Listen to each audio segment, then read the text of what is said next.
লবঙ্গ এবং কর্পূর দিয়ে করা এই তিনটি সহজ টোটকা আপনার জীবনে শুধু ধন সম্পদই নয়, জীবনের সকল বাধা বিপত্তি দূর করে কঠিন কাজকেও সহজ করে দেবে।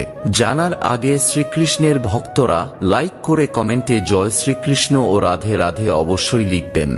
নাম্বার 1, আপনার শোবার ঘরে 6 টুকরো কর্পূর এবং 21টি লবঙ্গ একসাথে পোড়ালে আপনার দাম্পত্য জীবন সুখের হয়, সাথে সংসারে সৌভাগ্য নেমে আসে এবং পরিবারে সুখ শান্তি বজায় থাকে।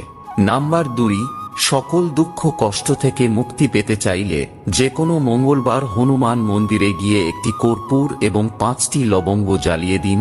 এই প্রতিকারে সমস্ত বাধা বিপত্তি থেকে মুক্তি পাওয়া যায়।